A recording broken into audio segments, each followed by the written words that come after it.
Ole, welcome to another episode. We've got a wonderful new guest today. Agneta, welcome to the show. Hi.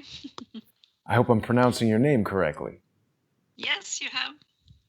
Now, I apologize for a bit of a late start this morning. I don't know if you guys are aware, but Crowdsource the Truth has come under yet another attack. But Ole, this one's quite interesting. It has emanated from the National Academy of Television Arts and Sciences, the very powerful nexus of politics and entertainment. This is the group that controls the Emmy Awards. They give out the statuettes to everything from comedy shows to news. And I don't want to use up our time today talking about the details of this, but unfortunately, once again, our reach has been suppressed by this strike that's preventing live streaming on the main channel. People are watching us live now on Crowdsource the Truth 2, but they can also watch on Patreon and Subscribestar. Ole, how you feeling today? And what do you think about the Television Academy striking out against Crowdsource the Truth? We are in bizarre times, to say the least, and nothing surprises me anymore. Nothing whatsoever. What would surprise me is if suddenly we were awarded by these type of shows. In that case, that would come as a surprise. But the shutting down or the attacks, that's daily, unfortunately, part of the daily job here. But Jason, this is the thing. Very often we're pointing at problems and we're trying to reveal different agendas going on, dark stuff in the world. But over all of these years, I always felt really fascinated by nature, because I believe that we, the human beings, when you look at things that are messed up in the world, it's more or less always us that have done it. And then when you look at the solutions, how to come up with solutions, whatever we come up with, I tell you, if you study nature instead, nature is like 1,000,000 times more clever and smarter. And I've been working, trying to develop different inventions over the years with water saving devices and so on. And I've just become fascinated by nature. And then one day, I will receive this beautiful, beautiful book from Sweden, totally unexpected. And it's called Naturligt vis, it's like a play with words. Naturligt vis means, of course, in Swedish, but it also means naturally wise. And I think that is a brilliant title. I wish I had come up with that one. But anyway, the author is beautiful Agneta Nyholm here, who is joining us today. Because I think, there's so many problems in the world today where the solution, it seems like hopeless. How are we going to find a way out? How are we going to do this? I tell you, study nature. Find the similar problem in nature and find out how did nature solve it. So it's with great joy that I introduce Agneta to the audience today, and I hope this is going to be a really interesting program. Absolutely. Welcome, Agneta. How are you? I'm fine. It's really nice to hear you talk about that, because that's also my point of view here, that I wasn't really aware of it before I run into biomimicry, that nature already has the solutions that we are trying to figure out so hard to see how it will work out. Now nature has 3.8 billion years of knowledge that we don't have. So we are just a very small part of this evolution, so it's better that we shut up and let the big mother tell us how to do it. I think 3.8 million years is quite a head start, so maybe we should look at it. Yeah. And is the book available in English as well? Because I'm searching for it on Amazon. I see that you've written several books. It's they're also telling everybody what I'm about to order for lunch, so we don't need to see that. But it's amazing how much they know. Is the book available in English, Agneta? No, not yet, but we are translating it now, and we are looking for some publisher to want to give it out. So hopefully it will. You have the Wabi Sabi Timeless Wisdom there, to the book that is one of the English books. Yeah. And you and I have never met or spoken before. I want to thank Ole for introducing you to me and the audience. I agree with what you're saying. And frankly, I think some of the most responsible approaches to medicine are following your guide by trying to help the body heal itself. I don't want to make this political. I know Ole hates when I do that, but I was quite intrigued that last night, President Trump announced a plan to use convalescent blood plasma, which means people who have recovered from COVID-19 and have these antibodies in their blood, not necessarily from a pharmaceutical treatment, but from their own immune system.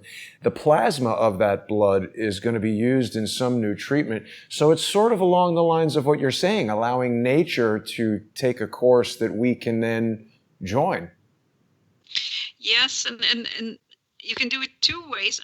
One way is to just let nature heal itself, because it will in some way, and you can also help it. And if you don't want to do anything of that, you just back off, because nature will fix it. But I think it's more appropriate that we help nature to bring it a little bit faster. Right. So this thing is called, actually, is this an English word as well? Biomimic? Biomimicry, yes. Yeah, to imitate biology or nature here. Yes. No, because one of the things that has always fascinated me is water and what water can accomplish. I mean, without water, no life, but also the amazing, absolute magical qualities of water.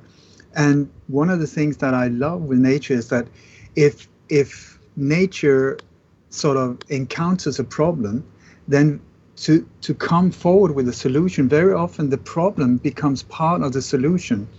Is that not true, that the obstacle, whatever is the problem, will then adjust itself to meet the solution somehow in a beautiful, beautiful way?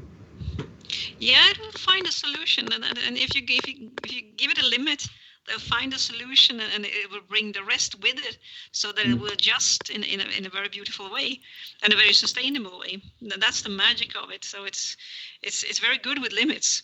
So if we don't have limits, it will be a disaster, because it's the limits that we can dance with. So it's and then when we dance with it and we adjust with it, it will find other solutions. And it's not just in medicine. This biomimicry is something that we see in robotics. I've seen a lot of videos where they talk about they're making dog robots and they're making like mosquito-sized robots.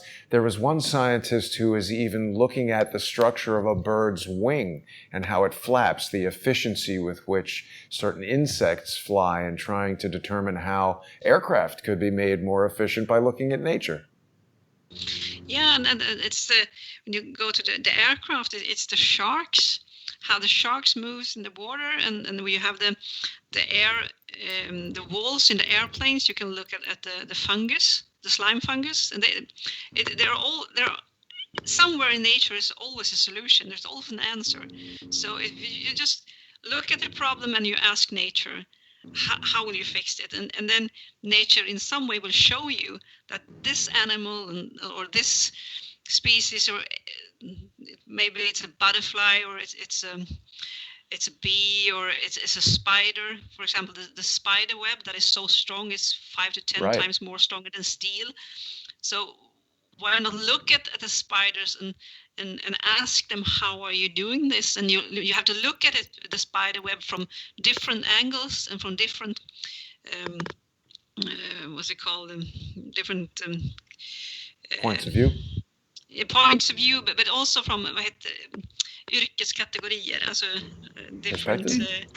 No, but different sort of job angles. You need to have an topics. Architect and biology and designer. You have to look. Oh, different disciplines. Different disciplines to find out the magic of the spider web, because a designer can't figure it out by itself. So you need to cooperate from many angles to find out the solution from nature. Yeah. So that's a really interesting part of this, that you need to cooperate. One example I love is the nostrils of a camel. when it comes to how to deal with drought. How the nostrils of a camel is totally designed to cope in these very extreme circumstances. Yes, and if we get problems with that we can't find water in the future, if it gets very dry, so if you look at the nose of the camel, they can show us how to bring water from the air, and that doesn't have to be rain, but we can take it out of there. So thousands of years of adaptation have allowed these animals to survive, and then when people try to invent stuff, we're sort of reinventing the wheel. I know that they had done a lot of studying of the hands and feet of geckos. I think 3M was studying this to try to make some kind of adhesive, because these things, like we saw it in that Tom Cruise movie where he's climbing up the wall of the Burj Khalifa. He's got those sticky gloves that are sort of modeled after the pods of a gecko. Yeah. So how do you know how they work, Agneta? No, but I can't give you the instruction on how the gecko's feet are constructed. But you have to have a question for nature. You want something to climb. You want something to climb in an upward direction, and then you go to an animal in the nature that can do that, and you can really see you can find the answer in that picture. How does it do it? And then it's just had to imitate that. Yeah, I think it's approximately, there's like tiny microfibers on each of these things, and the arrangement of the dots versus the lines, and how it all surface tension, or I don't even know what. But they studied this and they tried to make some sticky stuff based on the gecko. And everything in biomimicry is about good design, and it's understanding the design. So it's just that we have to ask questions in a different way in the future, and we need to be quiet enough to hear what nature really says. You know, one thing I also love with nature is that as above, so below. So that you have like if you look at the blood vessels in a hand, for instance, or you look at the leaf of a tree, you will see it's the same pattern of the sort of the what do you call it, the veins, or a river delta. It's the exact same thing. So if you can find sort of the solution for a river delta, if it starts clogging up, you will also be able to help, for instance, cloggings in the body or at a tree, or so if you find the solution for one problem in one area, then you can move it to other areas as well. I think that is absolutely fascinating as well.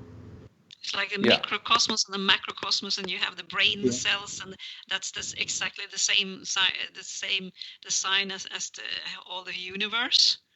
It's like you look at the brain cell, and you expand it to the macrocosmos. You see the whole universe. So it's magic, and it's very difficult not to be religious when you really look at into the leaves or into the branches or the stars. It's such a beautiful design, and the best thing of all is that it's sustainable. So it's nature knows what she's doing. Now, Agneta, sorry, go for it, Jason. Go ahead. Well, I was going to ask, you have the brain cells and the stars is the cosmos. Yeah, and since I can't speak Swedish, I need to ask, does the book help people understand how they can apply these lessons from nature in their own lives? Or what will people expect to see when the book is translated to English, or if they purchase it in Sweden and read it? It's written to make us understand that we need to follow certain principles in nature. And I've written the book about the 9 principles of how nature is creating sustainable life, and it's written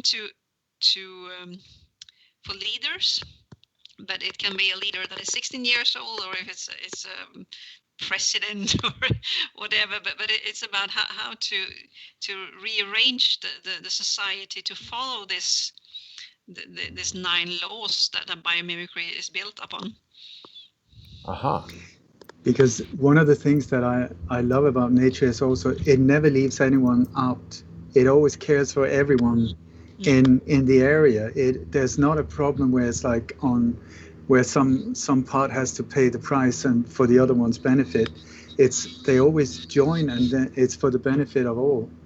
So I think the reason also I wanted to invite Agneta is because how can we use these principles, for instance, in the way of leading humanity into a better future? How can we take care of each other while moving forward and solve these problems? I think it's a really to get away from greed and ego-based desires, and then look at nature and see same situation, totally different approach, and then see what we can learn from nature. This is an interesting list of principles, the 9 basic principles of biomimicry. We're going to talk about this some more when we continue in just about 10 minutes on our sponsor-exclusive segment on patreon.com/lightonconspiracies, patreon.com/crowdsourcethetruth, and subscribestar.com/crowdsourcethetruth. One of the things that I see that is interesting, Agneta, is that nature obviously, you can watch these videos of lions eating gazelles and whatnot, and humans are always sort of, I think, applying personalities to things, whether it's a pet or an animal or an inanimate object. There's a certain sadness that we feel when a lion eats a zebra or whatever it does, but nature is unforgiving, and it doesn't deal with morality or racism or prejudice or whatever. If a lion is hungry, it's going to eat. And in the same way, some of these principles are unforgiving. When we look at some of these systems, political and otherwise, that mankind has attempted to create, it doesn't apply these same principles, and perhaps that's where we start to skew off this path. Nature does have a way. It curbs its excesses from within. If it becomes too hot on Earth, life will die off, things will evaporate, create clouds, blanket the Earth from the sun, cool it down, and eventually it just almost by itself comes back into normality. Right? Yeah. So we'll get but into I think that the reason why we don't really, the real problem we have is that we are so afraid of death. It's like we try to avoid death to all. I don't know how to explain it, but if we weren't that afraid of death, we wouldn't have such a problem with understanding nature. So it's life and death. It's an inhale and exhale. Everything is moving very smoothly, and nothing ever disappears from nature. It's just rearranged into something new all the way, all the time, all the way. So it's nothing to be afraid of. It's just the way it is. Well, it's an excellent point because, absent any embalming or sealing in some kind of box and burying the ground, if a person just dies, they lie there on the ground, eventually rot and go down into the dirt and become part of the earth itself. And that is where it crosses over into religion. This idea of ashes to ashes and all that is religious explanation of natural phenomenon. So we're going to get into some more detail and discuss these 9 principles once we make the transition over to the sponsor-exclusive segment. Ole, any brief last words before we do that? No, I'm just really looking forward to learning as much as possible. So excellent. Come join us. Yes, we'll see everybody over there on Patreon and Subscribestar. Agneta, anything you'd like to say before we make the change? No. Great. Wonderful. Very concise. Well, we'll see everybody over there. And thanks for watching. And big thanks to all the sponsors that make the show possible. I actually forgot to mention, I was just showing Ole's free webpage, lightonconspiracies.com. Agneta, will your book be available here, or where's the best place for people to purchase the book? In Sweden, it's at Libris or Bokus. Uh-huh. But I really hope that it will get out in English. So get to a broader audience. Yeah. Yeah. That will be great. All right. Well, we'll see everybody in just a few minutes. Thanks for watching.